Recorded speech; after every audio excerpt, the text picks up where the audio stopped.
So thanks for joining us. We're back for another season of SoCal Business and Basketball Report, where we'll get into the neighborhoods, the business environment in Southern California that impacts the rest of the world, and we'll also follow the top basketball players as individuals and teams. So we're tipping off the 2020 season here in Morro Bay, California, on the Central Coast.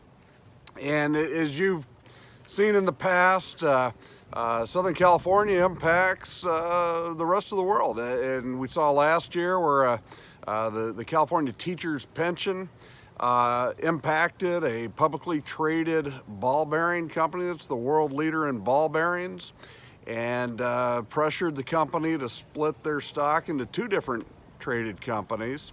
So we see Southern California impacting the rest of the world, and we'll go through some things on the Central Coast, a spot that we were not at the last 2 years. We'll cover that tonight and see how that impacts the rest of the world as well. Thanks for your feedback in the off season and out in the community. Appreciate the comments, and we'll look to continue to improve each year. Morro Bay, it's about 4 hours north of Los Angeles, about 4 hours south of San Francisco. So it's kind of in the middle. The area, people think of the Hearst Castle, where William Randolph Hearst ran multiple newspapers from around the United States from the Hearst Castle. We'll talk about that and some of the other things. I know you guys don't want me to just keep beating the drum about Evan Mobley, Devin Askew, Jalen Green, Josh Christopher, some of our top players. In the past couple of years, I've intentionally not tried to hype Jalen and Evan too much, because that's not necessarily good for the player long term, but these are all tremendous players. We're eventually going to come back to the top teams. We're going to try to get into some areas that we haven't been over the last couple of years, but inevitably we're going to get back to these top players and teams as the season progresses. The area here, when I think of the Central Coast, the guy I think, a basketball player I think of course, is Derrick Jasper, who played at Paso Robles High School. And I spent a little time with Derrick and his staff here earlier today. Derrick played at Kentucky for a couple of years with Tubby Smith, and then he transferred to UNLV for his final 2 years, and he's currently the head coach at Paso Robles High School, which is in the thick of wine country here in the Central Coast of California. He was a 6'6" point guard, and you could put him at the shooting guard, small forward if you had to, but he was a tremendous player. I remember watching him play in high school about 15 years ago, and his team, Paso Robles, was the best team that Paso Robles has ever had. They ran into Deon Thompson in Torrance High School. And Deon, of course, went on to North Carolina, and it was really nice during that time frame where you had Deon at Torrance High School, and he grew up in that community, stayed with that high school. Derrick was right there with Paso Robles all the way through. So there were a couple players there that did not transfer to the big private school. And I also remember from that time frame Alex Stevenson, who played at Harvard Westlake. He also went on to North Carolina with Deon, and Deon was not a flashy athlete, but his polished offensive game and he could hit that elbow jumper led to more minutes than Alex. Alex ended up transferring back to USC, and he had a strong career, a very strong rebounder, and a great athlete. So we're here in Morro Bay. You can see behind me some of the boats. We're outside of Giovanni's. It's kind of late, so they closed down around here. Morro Rock is directly behind the boat. You can't see it at night, but it's a beautiful rock during the day, a huge landmark. Really, the rock, it was named after the Moors in Spain. It's a historic landmark, as I mentioned. It became a landmark here in the United States, historical landmark in 1968. And the whole area really, there's a lot of fish. Today at Giovanni's, which is right behind me, they ship in a lot of fish, but today they had thresher shark and swordfish that was local. But back years ago, I mean, there's information back to 1542 in this area in the Central Coast, and the Chumash Indians, they've spotted over 150 different kinds of fish that the Chumash Indians ate from the ocean, from the creeks and rivers nearby. There's the bay here. It's to where it's protected from the big waves and the winds that come from the ocean, so it's almost like a little fishery. And there's also Pismo Beach is nearby. A lot of clams can be found there. The abalone around here, and you may even hear in the background some sea lions, seals in the area. On land, you're going to have everything from deer, rabbits, you name it. Remember driving with a coworker years ago, and we were on the phone with someone in Chicago, and I told him, hey, there's some quail running across the road, and we drive up a little further, and I said, we've got some Texas longhorns, heard of Texas longhorns, and the person in Chicago is kind of laughing, and then we go up a little further, and there was a hillside of zebras. And I said, we've got a herd of zebras. And at that point, they said, are you guys drinking out there? And no, we weren't. But it was almost like a zoo up there at the Hearst Castle and on those grounds.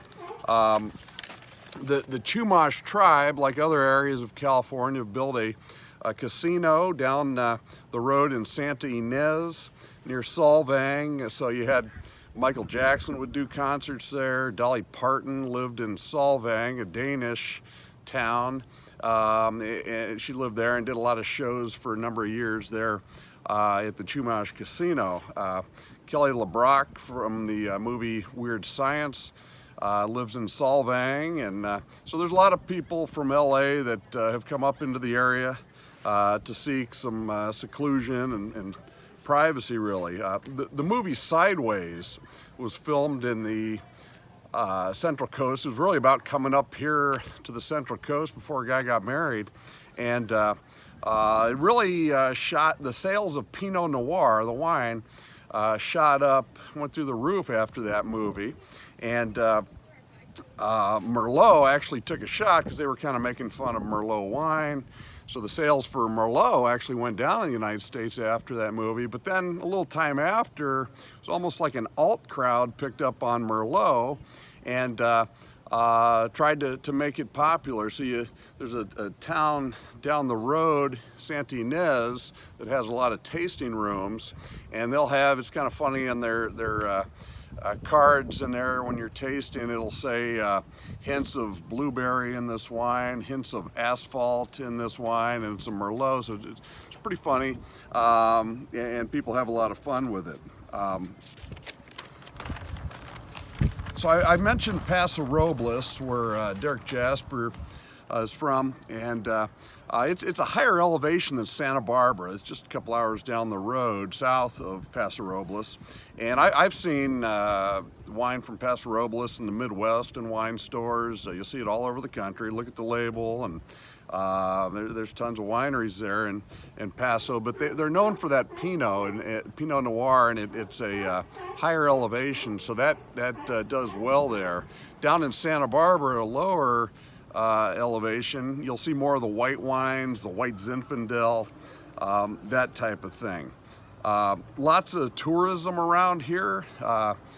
People have heard of the Firestone Tire Company, of course, from Akron, Ohio, and the Firestone Walker Brewery was placed down here in the Buellton, Solvang area, and later they put a restaurant and a brewery in Venice, California, down in LA, right on Washington Boulevard near the Costco. And that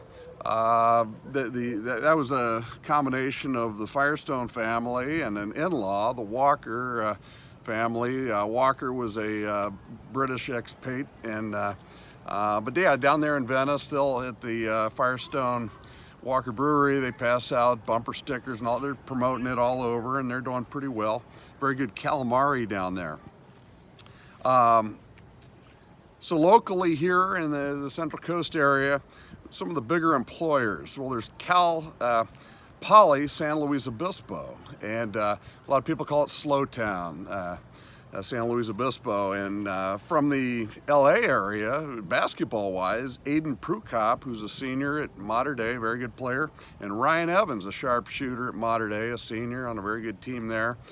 They both committed to come to Cal Poly San Luis Obispo on scholarships next year. And also Cameron Pierce, point guard from Etiwanda, has committed to go to Cal Poly San Luis Obispo as well. If you ever come up to watch some games there or just check out the area, the Madonna Inn is a great hotel to see and stay at. Other employers, the California Men's Colony, over 1,500 employees, the prison nearby. The Atascadero Schools employs over 600 people, home of the Greyhounds. Their jerseys here at the tournament today, it just says Hounds across the front, pretty cool uniforms.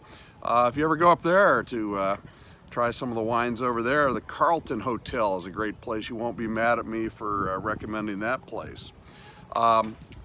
I've seen people retire nearby to the town called Cambria, which is right around the corner from the Hearst Castle, and it's a very nice town there, some pine trees and that type of thing. And what I've seen where someone may retire there, and a few years later they might move back closer to San Luis Obispo to a town called Templeton. Templeton has a Stanford hospital there, so there's good medical care.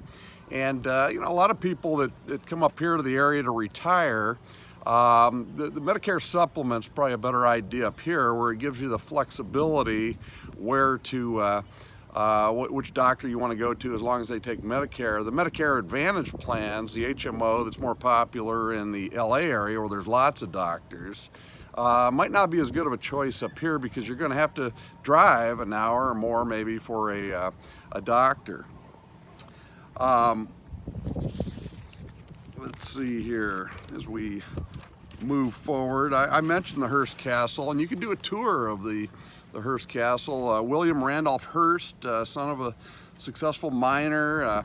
The father, he was a big miner in other parts of the United States, came out here looking for the gold and the silver, and the story and the tour, they tell you how was kind of defeated, went back, and I believe it was Oklahoma where they came from, went back and then decided he's going to make one more shot at it. And it's kind of a lesson to learn in anyone's life, really, to not give up and keep digging. And so he came back, and then a short time later they hit a silver vein near the Comstock lode, and just build wealth for the family for generations to come.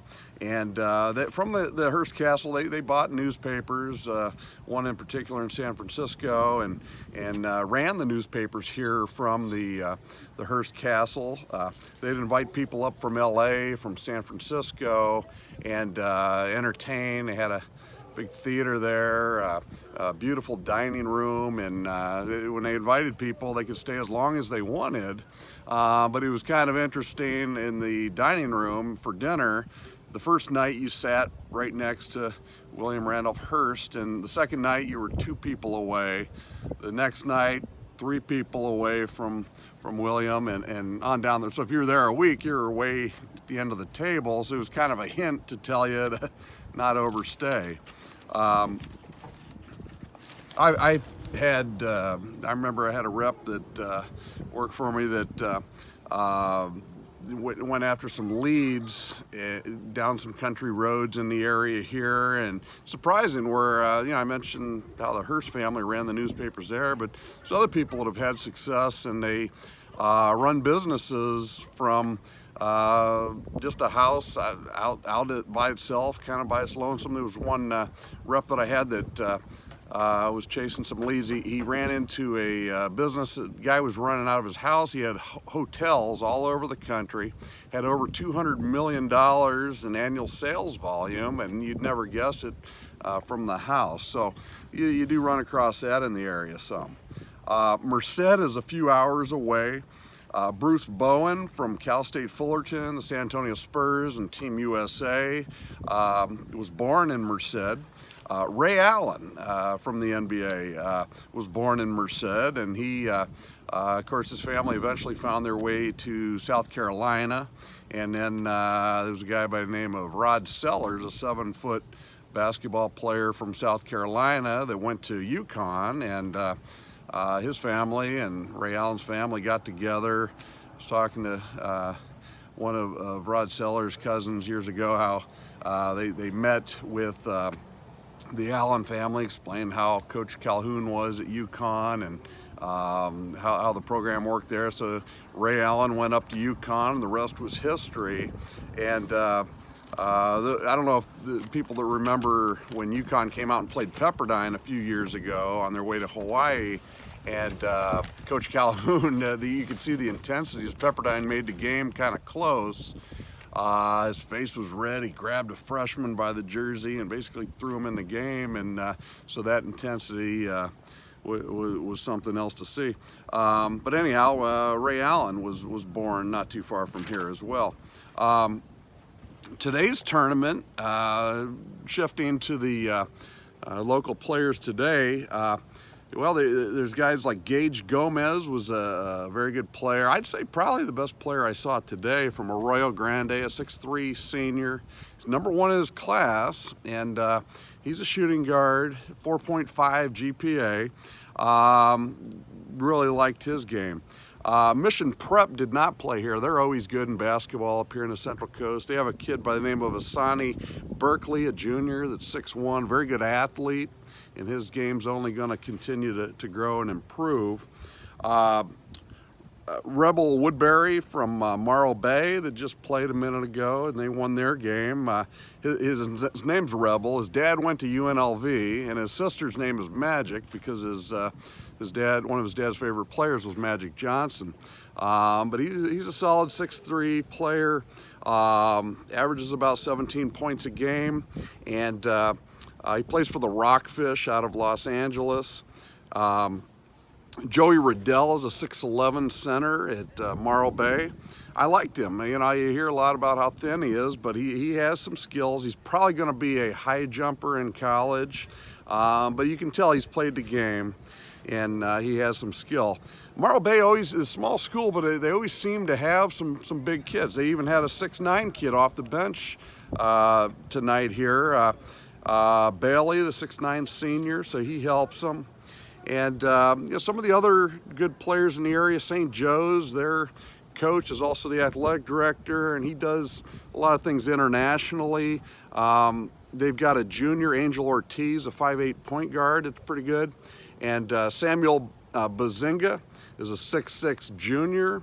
He actually broke the rim first game of the season this year, so somebody tell Zaire Williams down at Sierra Canyon that we've already got someone that broke a rim this year here in California. And as I've mentioned before, I think Zaire at some point is going to break a backboard or a rim in his career. One of the big games tonight was Garces of Bakersfield against Arroyo Grande. It was 72-56. Arroyo Grande won the game. Garces had a couple of guys to note. J.J. Uphold is a 6'4", bouncy junior, 230 pounds. If you know a football coach that needs a tight end, send him up to Garces at Bakersfield, because this kid, I don't know if you ever saw Teen Wolf play basketball in the movie, but this kid, he does the two-hand throwdowns, and he's a beast out there. And you know, he's the best basketball player for Garces, but certainly to me, his future, I haven't even seen him play football, but I can tell the guy is going to be a tremendous tight end. Also, Ipravi Egba, a 6'2" junior for Garces, looks like a good future for him. I mentioned Gage Gomez from Arroyo Grande. You know, if you're a a Division II school, if you're a Occidental, Pomona-Pitzer, academic school, this kid can shoot it. You know, it's not uncommon for him to score over 30 points in a game. He's a 4-year starter at Arroyo Grande, and just has a great, makes the right play. He passes the ball, he steals the ball, he's in position to rebound. He's about 6'3". Escondido of San Diego beat Atascadero. Justin Fox is a senior for Escondido, and of course Paul Baldwin is the long-standing coach at Escondido. Has over 300 wins. They're very well coached, good defense, good defensive zone. So that was a solid team to watch. And I mentioned Morro Bay. They just beat Paso Robles 67-53. I mentioned Rebel Woodbury. Good junior, not a true point guard. He's a shooting guard, but he has to play point guard. It'll probably help him long term.